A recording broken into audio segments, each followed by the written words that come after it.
Right ji, so we had done. मैं पहले आपको क्वेश्चन कहना चाह रहे हैं, आपने भेजा है और काफ़ी सारी बातें भी उस पे हो गई हैं। टेढ़ा भेजा है आपने। The quantity theory of money equation M B is equal to P T. अच्छा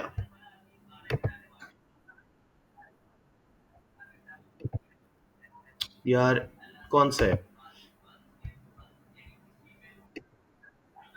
ये वाला नहीं है? Okay. In the quantity theory of money, equilibrium mv is equal to pt. V is defined as the income velocity of circulation, which change would tend to reduce the value of v. कितनी बार पैसा हाथ change कर रहा है? ए option होगी बेटे, a move to monthly rather than weekly salary payments by firms.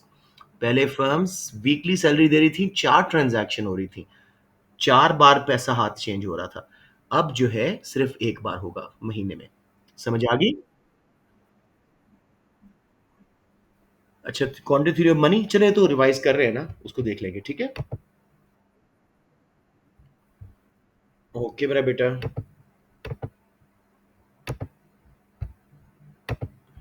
वो कह रहे हैं जी, what is a necessary assumption of the Keynesian multiplier model. ये भी हमने रिवीजन में करना था। एनीवेज, केन्स के मुताबिक हम बिलो फुल एम्प्लॉयमेंट होते हैं, कॉस्ट एंड प्राइसेस जो हैं वो चेंज नहीं होती, ठीक है? और multiplier depends on marginal propensity to consume. तो इसमें ए ऑप्शन आ रही है, increasing average propensity to save. वो कहता है जब लोग अमीर होते हैं तो सेव ज्यादा करते हैं, एमपीएस बढ़ती है, एपीएस बढ़ती है और एमपीसी कम होती है। तो ए ऑप्शन इसकी ठीक होगी। क्लियर? जी।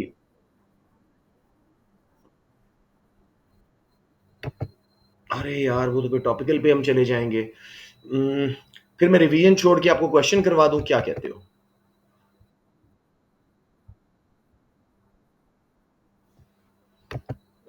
बेटे ये बड़ा मुश्किल हो जाएगा। I won't be able to.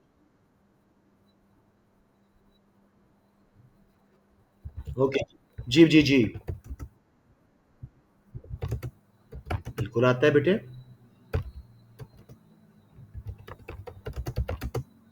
पहली assumption लेबर मार्केट परफेक्ट की, large number of buyers and seller, profit maximisers हैं, एमसीएल एमआरपी पे दे मैक्सिमाइज प्रॉफिट,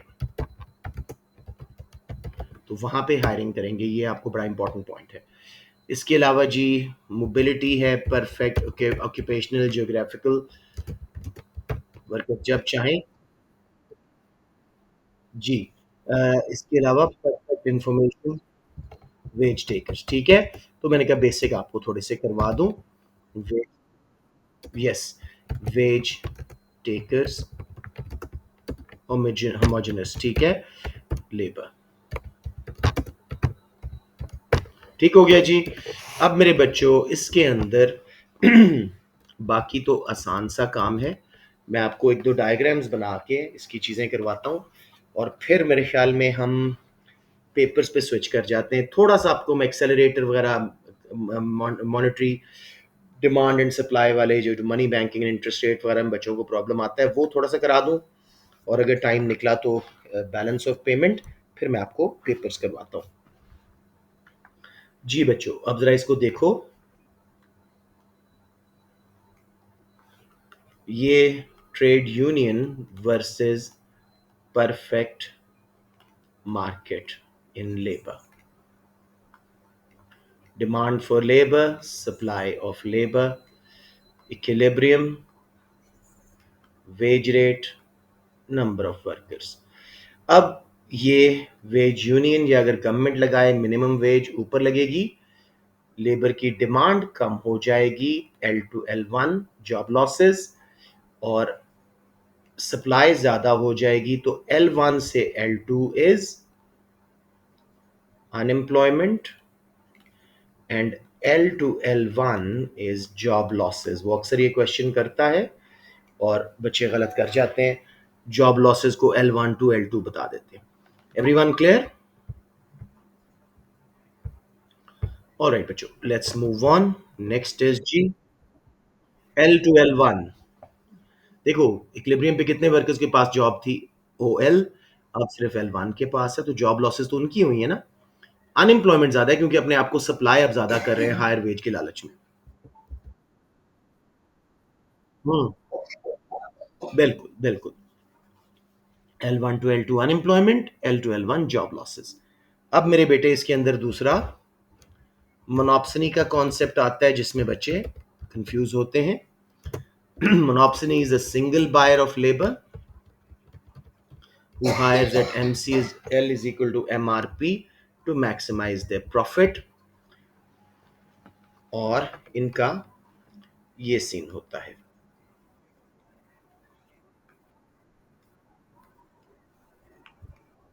सप्लाई कर्व इनका एवरेज कॉस्ट ऑफ लेबर होता है, और मार्जिनल कॉस्ट ऑफ लेबर उससे ऊपर पहले जाता है। MRP demand curve for labour इनका होता है। अच्छा, MRP भी आपको बता दूं, it is equal to marginal physical product into marginal revenue. ठीक है। अब ये इक्विलिब्रियम लेंगे, यहां पे इनको वेज देनी चाहिए थी वेज स्टार, लेकिन बस नंबर ऑफ वर्कर्स पूरे किए मोनोप्सनी ने, और अपने सप्लाई कर्व की हाइट के मुताबिक ये वेज दी, तो इतना सारा उन्होंने वेज नीचे दबाया है। अगर ये परफेक्ट मार्केट होती तो wage would have been WC demand supply के through, and labour would have been hired at LU। ठीक हो गया बच्चों? समझ आ रहे हैं? Hmm. Let's move on now. अच्छा जी, नेक्स्ट चीज। जी मेरा बेटा।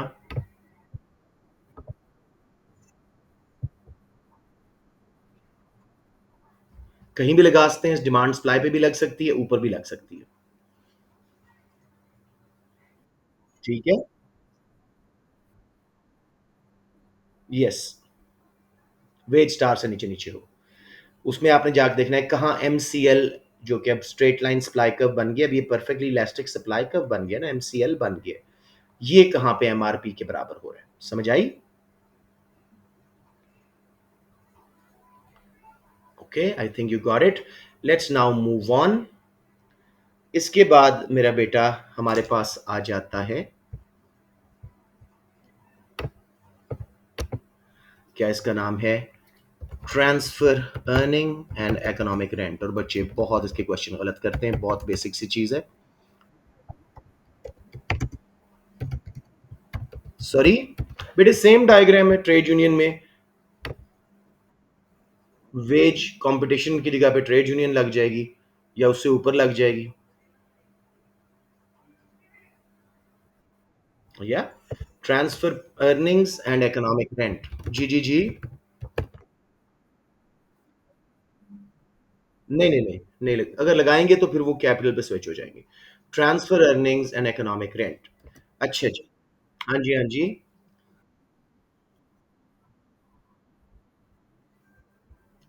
WM से W स्टार के बीच बीच। Transfer earning and economic rent. Transfer earnings क्या होती हैं?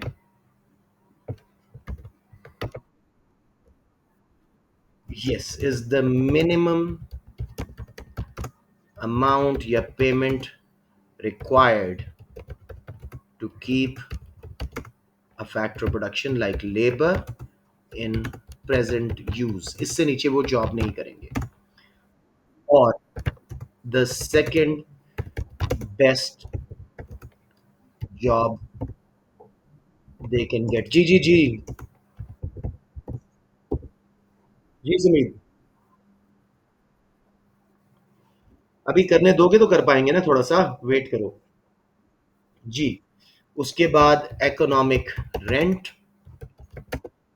Is what a worker earns over and above transfer earning. Transfer payment और ट्रांसफर अर्निंग में फर्क है। Transfer payments are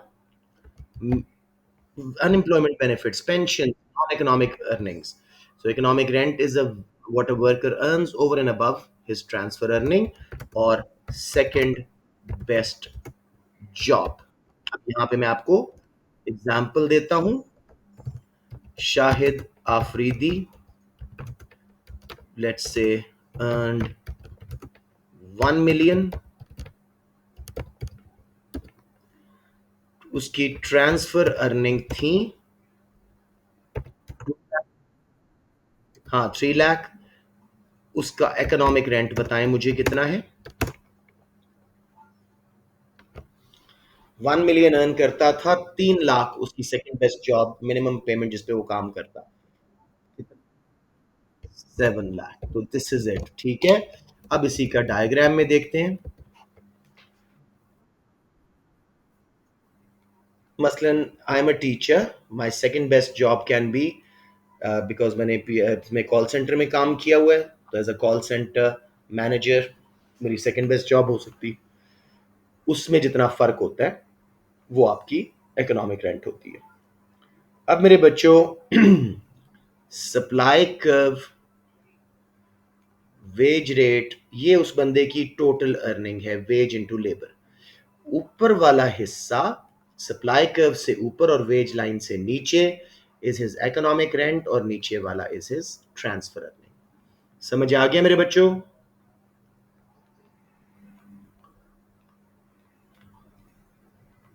the more inelastic the supply, क्योंकि वो स्किल्ड वर्कर्स होते, more will be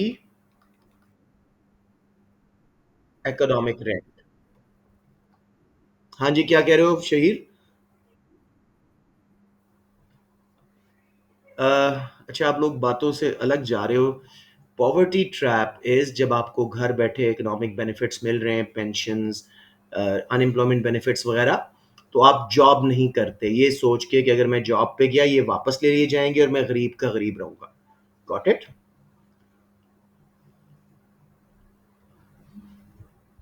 economic rent हमेशा सप्लाई कर्व से ऊपर होगा, transfer earning below supply curve.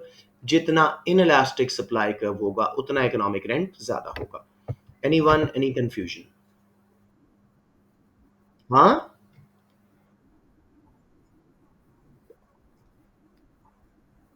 क्या करवाऊं, सॉरी? आता है मेरा बेटा, हमने बहुत सारे किए भी आनस।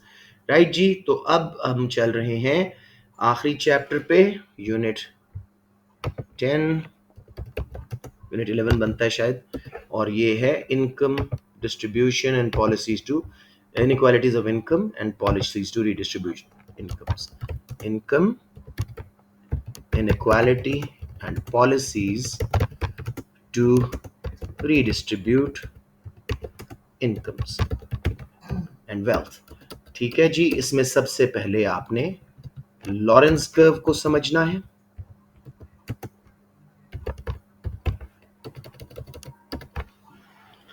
अब लॉरेंस कर्व क्या है जी? आपका ये एक स्क्वायर डायग्राम बनता है, जो कि नॉर्मली हम नहीं बनाते इकोनॉमिक्स में, लेकिन ये आपका एक स्क्वायर डायग्राम बनता है यूं करके, ठीक है। और इधर परसेंटेज ऑफ हाउस होल्ड आती हैं शायद, और इधर परसेंटेज ऑफ इनकम आती है। आई एम नॉट 100% श्योर, लेकिन इस तरह का कुछ है। और ये आपकी लाइन ऑफ परफेक्ट इक्वालिटी है। इस पे हर बंदे के पास same income, same level of wealth है। और ये आपका लॉरेंस कर्व है, असल इनकम डिस्ट्रीब्यूशन के मुताबिक लगा हुआ। जी बेटे, चलिए इसको ठीक करते हैं। परसेंटेज ऑफ, बात फिर भी वही रहती है, इनकम, और इधर परसेंटेज ऑफ हाउस होल्ड्स। ठीक है जी, लॉरेंस कर्व जो कि एक्चुअल इनकम डिस्ट्रीब्यूशन शो कर रहा है।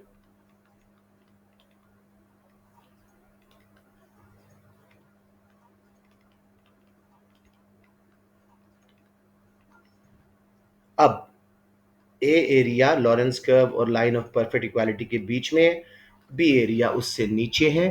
तो हम इस डायग्राम के थ्रू जीनी कोएफिशिएंट को कैलकुलेट करना सीखते हैं। अरे yes, so Gini coefficient is the mathematical measure of inequality. Gini coefficient का फॉर्मूला होता है area between Lorentz curve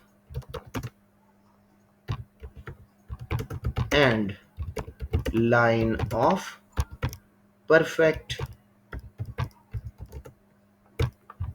equality divided by total area below the line of perfect equality। ठीक हो गया जी। अब इस क्वेश्चन के मुताबिक it's area A divided by area A plus B. समझ आ गया?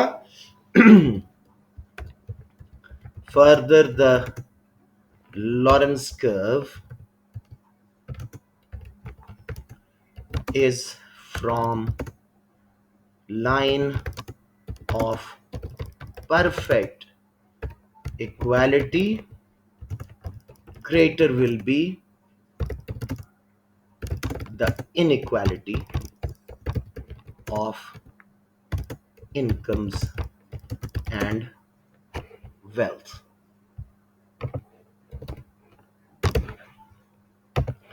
जितना ये दूर होता जाएगा लाइन ऑफ परफेक्ट इक्वालिटी से उतनी ज्यादा इनइक्वालिटी आ जाएगी इनकम्स एंड वेल्थ की।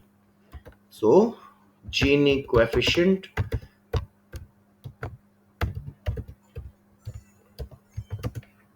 values are between 0 and 1, the closer we are to 0, more equality in the country। Any confusion? अब हम चलते हैं कुजनेट। सॉरी, ग्राफ दिखा दूं? ये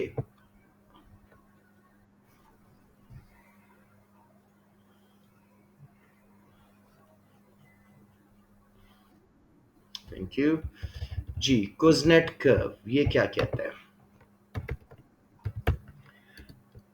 it shows how income distribution changes as an economy develops। According to this curve, incomes are more equal when country is less developed, as most workers earn same from primary activity। Farmers वगैरह सब you know similar income कर रहे हैं, right? As the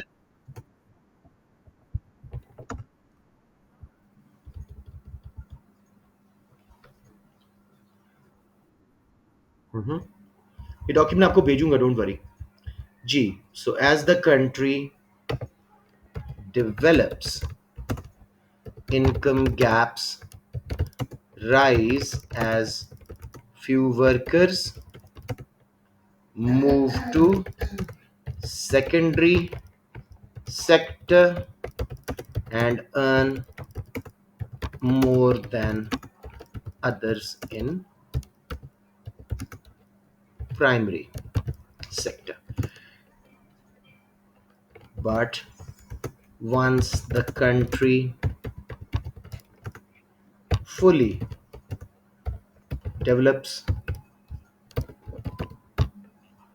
income gaps reduce again as most workers are in tertiary sector and earning similar. ठीक हो गया जी। अब इसको डायग्राम में ले लेते हैं, बहुत सिंपल सा कॉन्सेप्ट है, तो इसको गलत नहीं कीजिएगा। डेवलपमेंट को ये रियल जीडीपी के थ्रू मान रहा है और इधर जीनी कोएफिशिएंट के थ्रू इनकम इनइक्वालिटी को मेजर कर रहा है। 0.25, 0.5, 0.75, जितना कम होगा जीनी कोएफिशिएंट उतनी फेयर डिस्ट्रीब्यूशन ऑफ इनकम। तो ये यूं करके उल्टा सी बनता है। देखो पहले इनकम गैप्स कम थे जब कंट्री का जीडीपी कम था, फिर वो सेकेंडरी में गए तो इनकम गैप्स बढ़ना शुरू हो गए, 0.75 पे चले गए, फिर जब हम सारे टर्शरी में आ गए मेजोरिटी, फिर इनकम गैप्स कम हो गए। Everyone clear on this? Alright जी। एक, हाँ जी हाँ जी।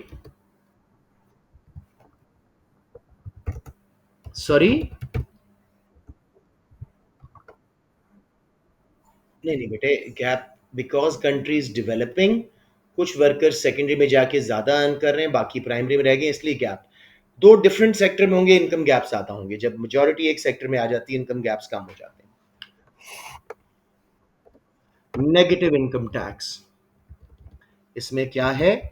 All families declare there income and if there income is sorry and government gives them a subsidy if income family key is below a certain level, they end up receiving tax from government। ठीक हो गया। जैसे मैं यहां पे एक example आपको बना के देता हूं, एक टेबल बनाते हैं छोटा सा। जी मेरा बेटा। बहुत फर्क बेटे, मींस टेस्टेड बेनिफिट, बात तो वही है, लेकिन इसमें गवर्नमेंट पैसा दे रही है। मींस टेस्टेड बेनिफिट में फूड वाउचर्स भी दे सकते हैं आपको, इसमें सब फैमिलीज को बराबर मिल रहा है सब्सिडी। जिनका टैक्स एक हद से ऊपर बनता है वो सब्सिडी के बाद पे करेंगे, जिनका कम बनता है उनको पैसा मिल जाएगा। That's the difference. Means tested benefits are only for the poor. Yes yes, it's a monetary thing. तो अब मेरे बेटे, या और बहुत अच्छी पॉलिसी है। लेट्स सी जी, इधर इनकम आ गई ऑफ फैमिली, इधर टैक्स रेट आ गया, और हम कर लेते हैं जी के 1/3 ऑफ इनकम इज टैक्स्ड। इधर सब्सिडी या नेगेटिव इनकम टैक्स, और इधर फाइनल रिजल्ट। अब मेरे बच्चों देखते जाओ, अगर फैमिली की इनकम $90,000 अ ईयर थी, अमीर फैमिली थी, 1/3 टैक्स दिया, 30,000, गवर्नमेंट ने 10,000 सब्सिडी देनी थी, उन्होंने दे एंड अप पेइंग 20,000 टैक्स। अगली फैमिली का 60,000 इनकम थी, 1/3 उसका 20,000 उन्हें पे करना था, गवर्नमेंट ने 10,000 उनको दिया एज सब्सिडी या नेगेटिव इनकम टैक्स, उन्होंने सिर्फ 10,000 दिया। अब नोट करो, अगली फैमिली की इनकम सिर्फ 30,000 थी, उनका टैक्स 1/3 बनता था 10,000, उनको गवर्नमेंट ने वापस किए। यस, मकसद ही यही है। ठीक है, 10,000 उनको वापस दिए और they ended up paying zero tax. अब नेक्स्ट फैमिली जिसकी इनकम ही 10,000 थी, बहुत गरीब थे, 3,333 इनका टैक्स बना, वन थर्ड। गवर्नमेंट ने इनको -10,000 सब्सिडी दी, इनको 6,666 पॉजिटिव मिला, बाकी सब ने पे किया और इन्होंने रिसीव किया, इसलिए इसको नेगेटिव इनकम टैक्स बोला जाता है। समझ आ गई बच्चों? यस, एक सर्टेन अमाउंट होगी। अब इसका डायग्राम और इसका टिपिकल क्वेश्चन मैं आपको करवा रहा हूं। ये हमेशा जीरो से नीचे जाएगा because of the data look. तो ये था, इधर आ गया जी हमारा, अब इसके मुझे सही लेबल याद नहीं आ रहे, बहरहाल इधर इनकम थी और इधर नहीं, इधर इनकम थी और इधर टैक्स था। ये है जी हमारा negative income tax. Zero income आपको घर बैठे मिल रहा है, तो ये हमारा NIT 1 स्केड्यूल था। अब गवर्नमेंट ने इसको चेंज करके NIT 2 पे गए हैं, यानी नेगेटिव इनकम टैक्स कम किया है। NIT 1 2, NIT negative income tax 2। ठीक है, अब मुझे दो सवालों के जवाब दें। वर्क इंसेंटिव वीक होंगे कि स्ट्रांग होंगे? घर बैठे कम पैसा मिल रहा है पहले से, स्ट्रांग हो जाएंगे। और इनइक्वालिटी रिड्यूस होगी या राइज होगी? राइज। Everybody got it? 100%। अगर हम, मैंने लिखा है कि गवर्नमेंट ने NIT 1 से NIT 2 पे स्विच किया है। पहले घर बैठे ज्यादा नेगेटिव इनकम टैक्स मिल रहा था, अब कम मिल रहा है। ठीक है, वर्क इंसेंटिव स्ट्रांग होंगे क्योंकि घर बैठे हैंड आउट कम हो रहा है, लोग काम पे जाएंगे। इनइक्वालिटी अलबत्ता बढ़ेगी क्योंकि घर बैठे पैसे नहीं आ रहे। एनीवन जी? एनीवन? एनी कंफ्यूजन जी? क्योंकि घर बैठे पैसे कम मिल रहे हैं गरीबों को, तो इनकम गैप्स बढ़ जाएंगे। गौरव शहीर, चलें जी, this is the end of micro. इस डॉक्यूमेंट को मैं बंद कर देता हूं और इसको सेव कर देता हूं।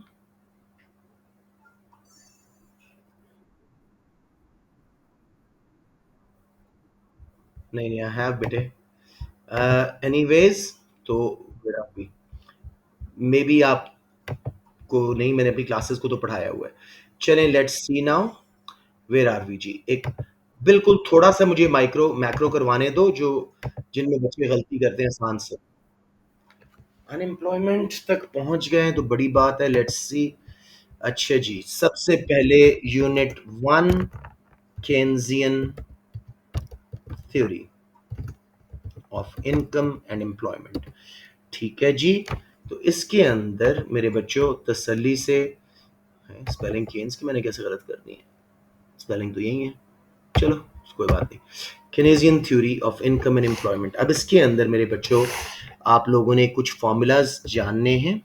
मार्जिनल प्रोपेंसिटी टू कंज्यूम, क्या फॉर्मूला होता है? चेंज, हाँ, consumption divided by change in income.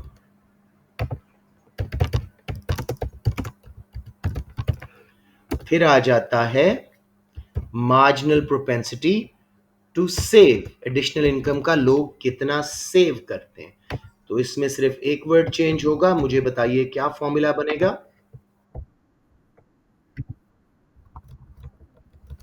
Yes, change in saving over change in income. फिर आ गया मार्जिनल प्रोपेंसिटी टू टैक्सेशन। सो इसमें हो जाएगा perfect, change in taxes, changes in income. ठीक है। फिर आ गया मार्जिनल प्रोपेंसिटी टू इंपोर्ट। इसमें अब आ जाएगा yes, change in imports over change in income. It's just the fraction of additional income. ठीक हो गया। ये हमारे बन गए ये चीज। अब मेरे बच्चों, $1 में कंजम्पशन भी शामिल होती है,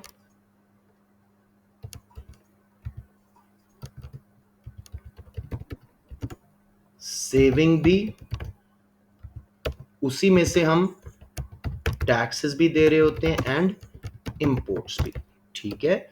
सो अब अगर इकोनॉमी की एमपीसी 0.7 है, यानी हर डॉलर का 0.7 कंज्यूम हो रहा है, तो हमारे पास, मुझे बताएं, मार्जिनल प्रोपेंसिटी टू विदड्रॉ कितनी होगी? 0.3।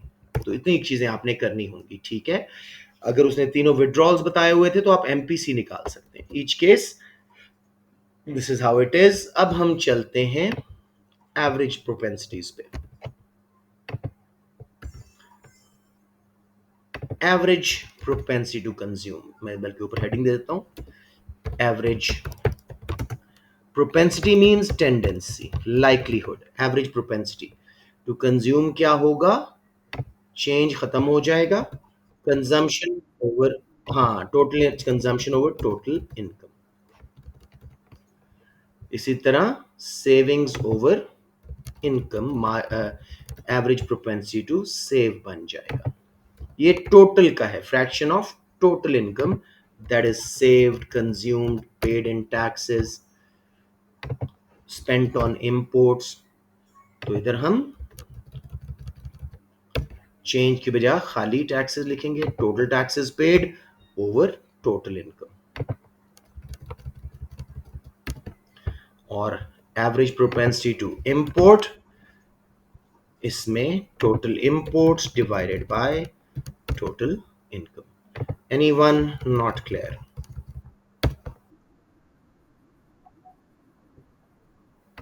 क्या मतलब, कहां पे यूज करते हैं केन्स की थ्योरी में बेटे? अरे यार, एमपीसी के थ्रू हम मल्टीप्लायर वगैरह कैलकुलेट करते हैं ना, empty, MP. Average gives you a general idea of the economy. हाँ, मार्जिनल यूज होगा, इसका मल्टीप्लायर में यूज नहीं है। जी बेटे, एब्सोल्युटली यस। ये हो गया जी, प्रोपेंसिटीज हो गई। अब हम चलते हैं मल्टीप्लायर और एक्सेलरेटर पे। मल्टीप्लायर क्या है? व्हेन एन इंजेक्शन या withdrawal causes a greater change in national income than the original injection या withdrawal। तो ये अपवर्ड भी होता है, हमने अक्सर अपवर्ड ही करना होता है, और डाउनवर्ड भी होता है विड्रॉल। जी मेरे बच्चों, क्लियर हो गया? इसके तीन फॉर्मूलाज हैं। पहला फॉर्मूला है, मल्टीप्लायर को हम के बोलते हैं, इसका फॉर्मूला है चेंज इन इनकम यानी national income divided by change in injection, चाहे वो इन्वेस्टमेंट हो, चाहे वो गवर्नमेंट स्पेंडिंग हो या एक्सपोर्ट। और कैलकुलेटिंग मल्टीप्लायर इन एडवांस हम ये कैसे करते हैं? इसका फॉर्मूला है 1/1 - हाँ, एमपीसी, या अगर विड्रॉल्स दी हुई हैं तो 1 ओवर 1 सॉरी 1/MP W। समझ आ गया बच्चों? आंसर सेम ही आएगा। जो कंज्यूम हो गया वो हो गया, बाकी विड्रॉल होता है, तो $1 में से कंजम्पशन निकालो, विड्रॉल ही निकलता है। सबको समझ आ गया?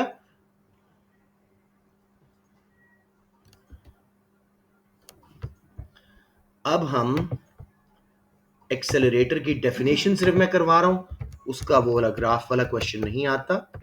एक्सेलरेटर क्या होता है? It is induced investment which depends on, yes, which depends on change of rate, oh sorry, which depends on rate of change of national income। अब इसमें एक बात ध्यान से देखिएगा, if income rises faster, investment increases by a greater percentage, and if income rises, rise हो रही है लेकिन slower, investment falls। ये चीज बस याद कर लीजिएगा, अक्सर इसका डेफिनेशन बेस्ड क्वेश्चन होता है बस। ये हो गया जी एक्सेलरेटर। अब आपको जल्दी से गैप्स करवा दूं और फिर हम, जी जी, induce means depending on another variable, it depends on national income. अब मेरे बच्चों, इन्फ्लेशनरी, डिफ्लेशनरी,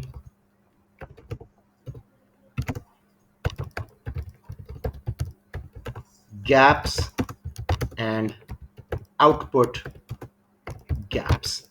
वो कई बार आपको खाली कंजम्पशन लगा देगा, आप परेशान नहीं होना, आपने पूरा देखना है कि क्या ये पूरा एग्रीगेट एक्सपेंडिचर कर्व उसने लगाया भी हुआ है कि नहीं, और जहां पे उसने लगाया हुआ है उसके हिसाब से आपने गैप्स देखने। मैं सिर्फ एग्रीगेट एक्सपेंडिचर वाला बना के दिखा रहा हूँ, प्रॉपर वाला। अब जरा तसल्ली से देखिएगा, पहला मैं कर रहा हूं इन्फ्लेशनरी गैप वाला। अब जरा देखो, इधर ए ई या ए डी आता है और इधर national income Y D. 45 degree line का इसमें यूज होता है, जिसका काम है हर पॉइंट पे ये दोनों वेरिएबल्स ए ई और वाई डी यानी आउटपुट एंड इनकम बराबर हो जाएं। जब हम असल वाला लगाएंगे तो इक्विलिब्रियम बनेगा। अब जरा फुल एम्प्लॉयमेंट लेवल लगा लेते हैं पहले। ये हमारा वाई एफ था, full employment level. Inflationary gap कब होता है? जब हम इससे आगे प्रोड्यूस कर रहे हो। तो ये हमारा असल एग्रीगेट एक्सपेंडिचर था, इक्विलिब्रियम करंट वाला, एम्प्लॉयमेंट वाला, वाई ई। तो Y E to Y F is positive output gap. कितना गवर्नमेंट एक्सपेंडिचर कम करे कि हम फुल एम्प्लॉयमेंट पे आ जाएं, एग्रीगेट एक्सपेंडिचर नीचे शिफ्ट हो, एईएफ पे आ जाएं, ए टू बी। तो A to B is inflationary gap. समझ आ गया बच्चों? बस फुल एम्प्लॉयमेंट लेवल के हिसाब से। अगर वो आउटपुट गैप पूछे, नीचे वाला। अगर एक्सपेंडिचर गैप या खाली गैप इन्फ्लेशनरी डिफ्लेशनरी बोले तो ऊपर वाला। जी मेरे बच्चों, है ना बेटे, हम वाई ई पे हैं, फुल एम्प्लॉयमेंट वाई एफ पे है, तो हम पॉजिटिव आउटपुट गैप के साथ हैं नीचे। शहीर समझ आ गया?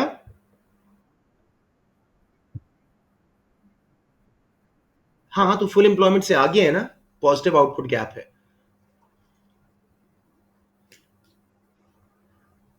जी, एनीवन एनी क्वेश्चन? जी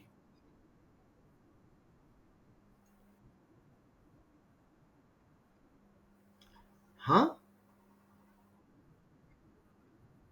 जी जी, मैं आपको भी अभी आपको डिफ्लेशनरी गैप भी दिखाता हूं ताकि बाकी का भी क्लियर हो जाए। अब जी, डिफ्लेशनरी गैप। अब इसके अंदर हम फुल एम्प्लॉयमेंट को आगे लगाएंगे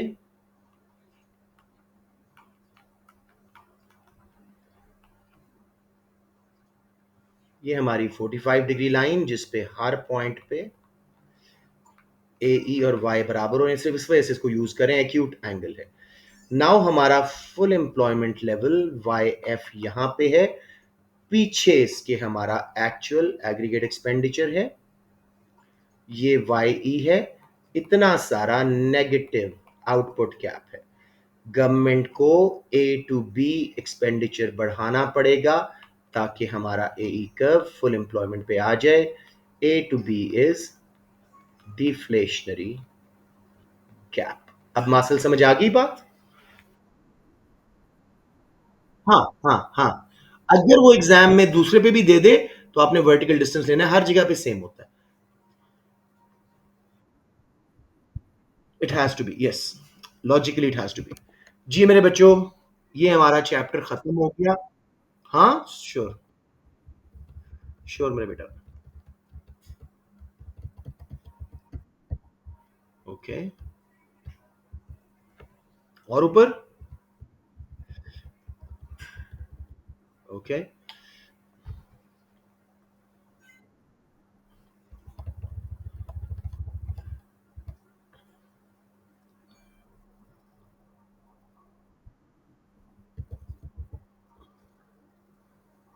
ये डॉक्यूमेंट मैं आपको भेजूंगा, डोंट वरी, ठीक है।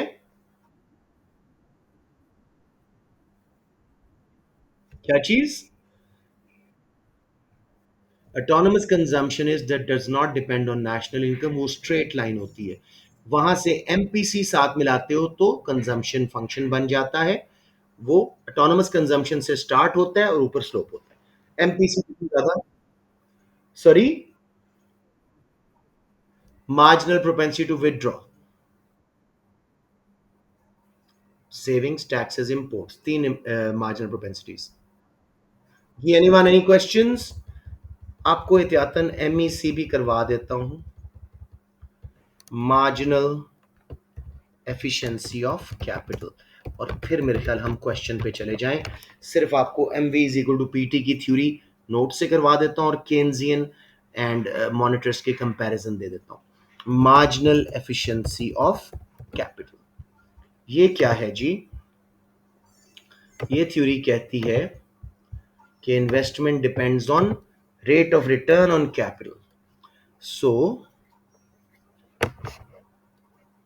MEC is the return on capital invested, machinery जो आपने लगाई वो हमें कितना कमा के दे रही है, and interest rate is the cost of investment. Yes, ठीक है जी। तो ये कहती है कि अगर इंटरेस्ट रेट कम है मार्जिनल एफिशिएंसी ऑफ कैपिटल से, जितना कैपिटल आपको कमा के दे रहा है, तो इन्वेस्टमेंट विल राइज। और अगर इंटरेस्ट रेट ज्यादा है, मार्जिनल एफिशिएंसी ऑफ कैपिटल, जितना कैपिटल आपको कमा के दे रहा है उससे सूद ज्यादा देना पड़ रहा है, तो इन्वेस्टमेंट विल रिड्यूस।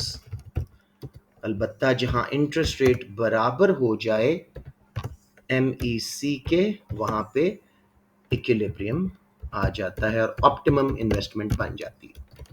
अब इसका मैं आपको जल्दी से डायग्राम बनवा दूं एंड वे डन। जी मेरे बच्चों, ये हमारा इंटरेस्ट रेट और इधर इन्वेस्टमेंट। एमईसी थोड़ा बैकवर्ड बेंडिंग होता है because of diminishing returns to capital.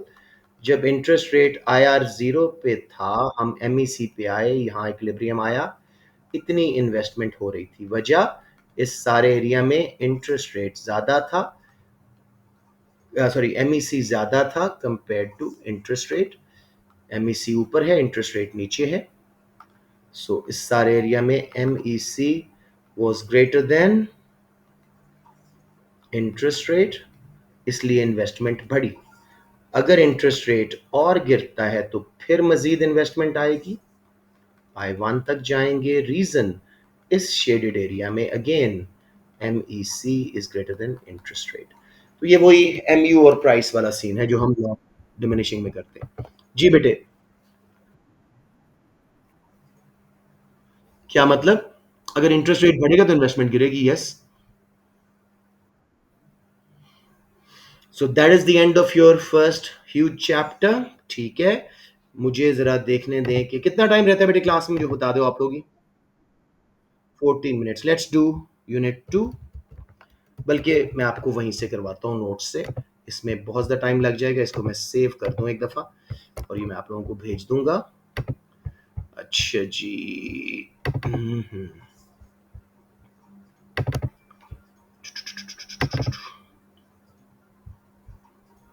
Notes A2 है, A2 माइक्रो मैक्रो, ये आ गया जी।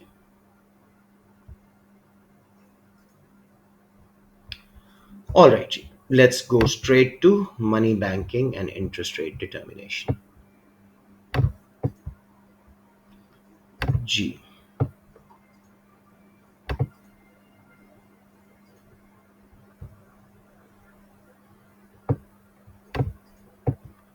मैं आगे चला गया हूँ थोड़ा सा। हाँ जी बच्चों, अब इसमें मैं सिर्फ आपको सिलेक्टेड चीजें करवा रहा हूं जो कि एमसीक्यू में आ सकती हैं ज्यादा। ये देखो, क्रेडिट मल्टीप्लायर कि जो बैंक्स के पास पैसा होता है उसको वो किस तरह मनी क्रिएट करते हैं।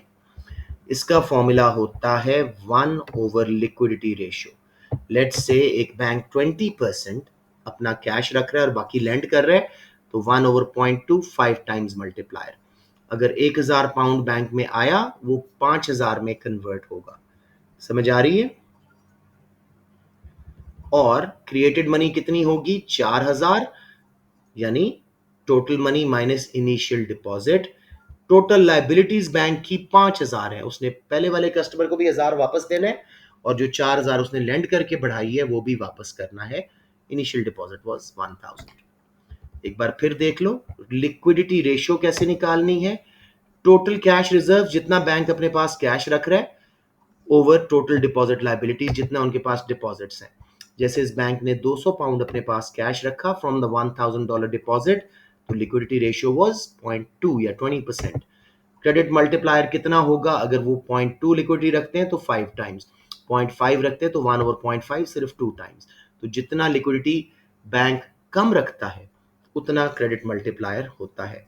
1,000 पाउंड 5 टाइम्स में मल्टीप्लाई होके 5,000 में कन्वर्ट हुआ। क्रिएटेड मनी वॉज 4,000, यानी ओरिजिनल डिपॉजिट निकाल के टोटल लाइबिलिटीज बैंक की 5,000 है। क्लियर?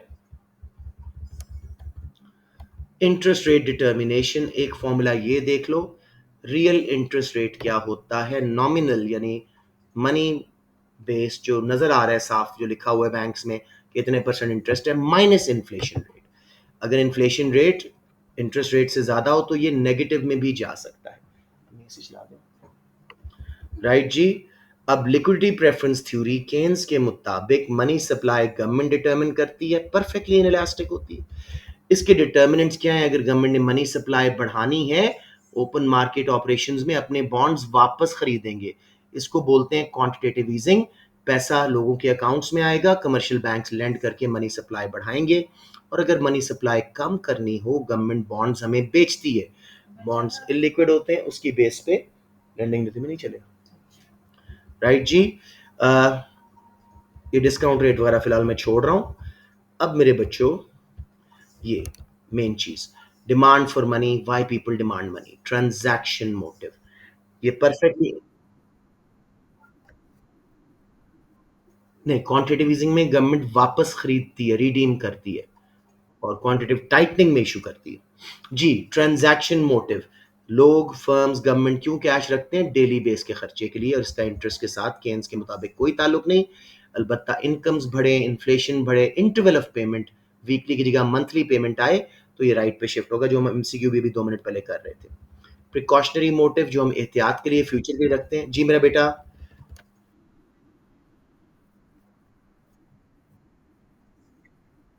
कम हो रहे हैं ना, मंथ बड़ा होता है कि वीक ज्यादा होता है? या फिर हाँ, तो फिर लेफ्ट पे शिफ्ट होगा। लोग कैश कम रखेंगे, उनको हर हफ्ते पैसे मिल जाएंगे। समझ नहीं आ रही शहीर? प्रिकॉशनरी मोटिव एहतियात के लिए जो हम रखते हैं, फ्यूचर इमरजेंसीज का, इसका भी इंटरेस्ट से कोई ताल्लुक नहीं। अलबत्ता चेंजेस इन प्राइस लेवल यानी इन्फ्लेशन और changes in incomes shift set, income बढ़े तो लोग ज़्यादा कैश फ्यूचर के लिए रखेंगे, महंगाई बढ़े तब भी ये राइट पे शिफ्ट हो जाएगा, फ्यूचर के लिए ज़्यादा रखेंगे। स्पेकुलेशन मोटिव, जब लोग बॉन्ड्स में इन्वेस्ट करते हैं to make short term gains. लोग बॉन्ड्स में कब इन्वेस्ट करते हैं? जब bond prices are low and interest rates are high, क्योंकि इंटरेस्ट फिक्स होता है, बॉन्ड अगर सस्ता हो जाए ओपन मार्केट, अभी नहीं चलेगा। अच्छा, राइट। तो मैं दे दो। उसके बाद जो है ना, अच्छा उसके बाद जो है ना, हमारे पास आ जाता है अम, इसका, जब बॉन्ड्स की प्राइस बढ़े, इंटरेस्ट रेट जो कि फिक्स्ड होता है वो कम हो जाता है, लोग कैश होल्ड करते हैं, जिसको बोलते हैं लिक्विडिटी ट्रैप। ये मैं आपको दिखा दूं, liquidity trap. Demand curve for money जो ट्रांजैक्शन प्रिकॉशन और स्पेकुलेशन से मिल के बनता है, लोअर पार्ट में फुली इलास्टिक हो जाता है, मनी सप्लाई बढ़ाओ या कम करो, इंटरेस्ट रेट पे कोई असर नहीं पड़ता। Everyone clear? जी बेटे। अनएम्प्लॉयमेंट ट्रैप क्या होता है? मेरे ख्याल में उसने गलत टर्म यूज की थी, जानबूझ के। हाँ, अनएम्प्लॉयमेंट ट्रैप एग्जिस्ट ही नहीं करता।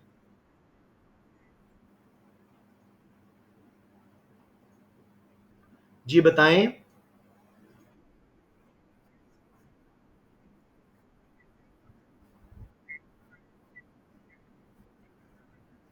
ज्यादा हो जाएगी, राइट पे शिफ्ट हो जाएगी, यस।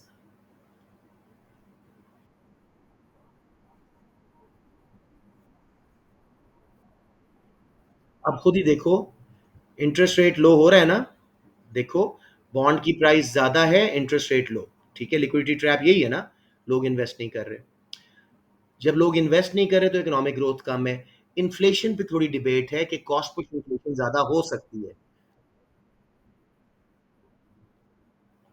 ना ना ना मेरा बेटा, यहाँ इंटरेस्ट रेट कम हुआ है ड्यू टू लिक्विडिटी ट्रैप, उसके आफ्टर इफेक्ट्स पे ना जाओ।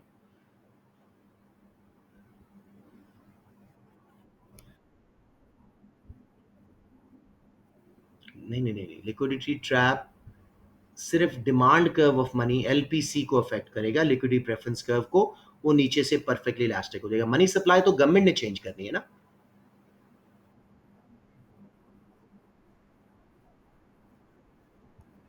क्या? Quantity of money, quantity of money. Yes.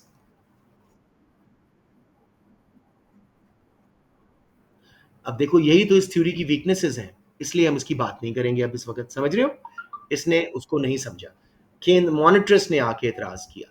अब यही चीज मैं आपको समझाना चाह रहा हूँ, मॉनिटरिस्ट की theory M V is equal to P T वाली, और उसके बाद मॉनिटरिस्ट वर्सेस केन्जियन अप्रोच में डिफरेंस एक पेज है, अगर आप लोग पढ़ लें, आपको कल का क्वेश्चन कुछ नहीं कहेगा। लेफर कर्व सबको आता है। अकॉर्डिंग टू लेफर, अगर हम हाईएस्ट रेट ऑफ इंटरेस्ट कम कर दें, लोगों को इंसेंटिव टू वर्क आएगा, टैक्स रेवेन्यू गवर्नमेंट का बढ़ेगा। जी। अब आ गया हमारे पास। हाँ, लेफर कर्व क्या शो कर रहा है? 40% जब टैक्स था, टैक्स रेवेन्यू ज्यादा था, 50 पे किया, टैक्स रेवेन्यू गिर गया। तो वो कहता है जब आखिरी ब्रैकेट है उसको टैक्स कम कर दो, लोग प्रॉफिट भी ज्यादा कमाएंगे, हमारा रेवेन्यू बढ़ेगा, लोग स्पेंड भी ज्यादा करेंगे, हमारा रेवेन्यू बढ़ेगा, लोग घंटे भी ज्यादा काम करेंगे, जिससे डायरेक्ट इनडायरेक्ट दोनों टैक्सेस का रेवेन्यू बढ़ेगा। कम होता जाएगा आफ्टर सर्टेन लेवल, एक सर्टेन लेवल तक बढ़ेगा, ये इसका व्यू है। राइट जी। अब मेरे बच्चों, M V is equal to P T, quantity theory of money. कितना टाइम रह गया बच्चों? Okay, no worries. Monetarist economist के मुताबिक इन्फ्लेशन हमेशा मॉनेटरी रीजन से आती है। जब भी आपको एग्जाम में मॉनेटरिस्ट और केनेजियन का क्वेश्चन आए, money supply, inflation, government intervention बुरी चीज़ है, फ्री मार्केट बेहतर है, इस तरह की चीज़ें आए तो वो मॉनेटरिस्ट व्यू है, कि खुद ही हम फुल एम्प्लॉयमेंट इक्विलिब्रियम पे चले जाते हैं, इकोनॉमी सेल्फ हीलिंग है, ये मॉनेटरिस्ट का व्यू है, ये फ्री मार्केट में बिलीव करते हैं। केन्स का व्यू, अनएम्प्लॉयमेंट सबसे बुरी चीज़ है, गवर्नमेंट इंटरवेंशन ज़रूरी है, government below full, economy below full employment होती है, लिक्विडिटी ट्रैप एग्जिस्ट करते हैं, वो उसका व्यू है। तो इस तरह की चीज़ों से आप इन दोनों को अलग अलग कर सकते हैं।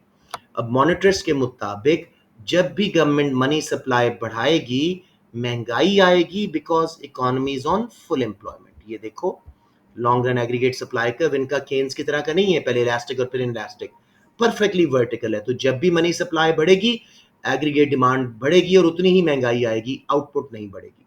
यहाँ पे डिफरेंस है दोनों का। ये मॉनेटरिस्ट का व्यू है, फिशर वगैरह मॉनेटरिस्ट थे। अब फिशर की इक्वेशन क्या है? M V is equal to P T, फिर M is money supply, V is velocity of income circulation, how many times money changes hands over a year, P is price level, T is transactions या quantity, या quantity GDP. जी मेरा बेटा। Sorry, वो भी उससे भी है, बिल्कुल है। उससे लिंक है ना, जितने ज्यादा वेलोसिटी होगी उतना मल्टीप्लायर आएगा।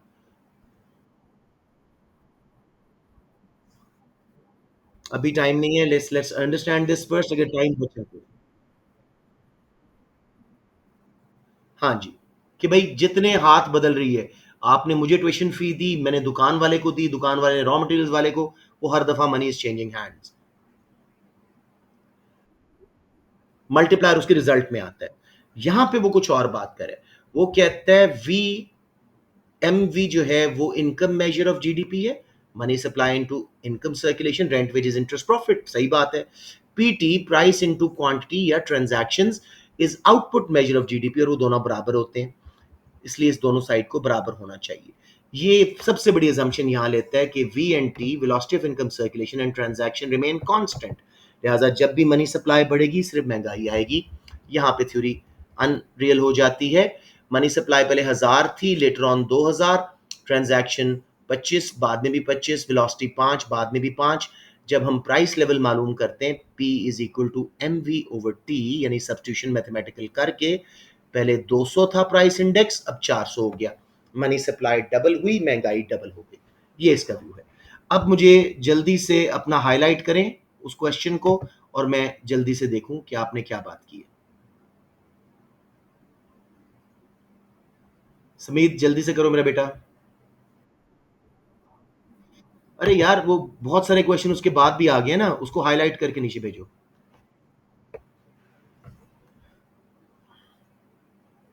कितना टाइम रह गया बच्चों?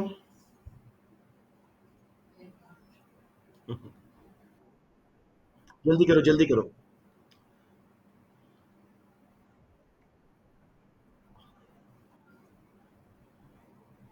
ये तो कर लेना बेटे एक काम। ओए हाय, ये भी टेढ़ा की है। चलें जी। In the quantity theory of money, MV is equal to PT. V is defined as the income velocity of circulation, which change would tend to reduce the value of V. A move from monthly rather than weekly salary payments by firms. Firms अब monthly की जगह weekly payments दे रही हैं, तो basically एक minute, move from monthly move to monthly, weekly की जगह monthly payment दे रही है। तो पहले 4 दफा महीने में देती थी, 4 दफा हैंड्स चेंज होते थे, अब सिर्फ एक दफा होंगे। Got it Samit?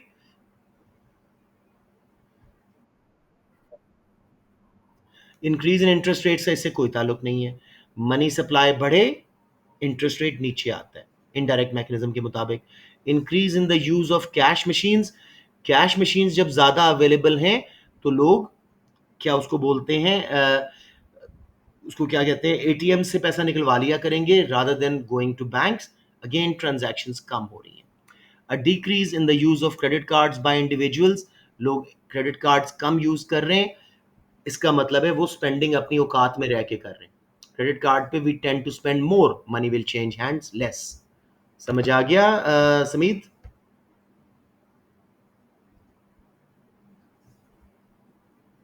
जी बच्चों, दैट्स इट।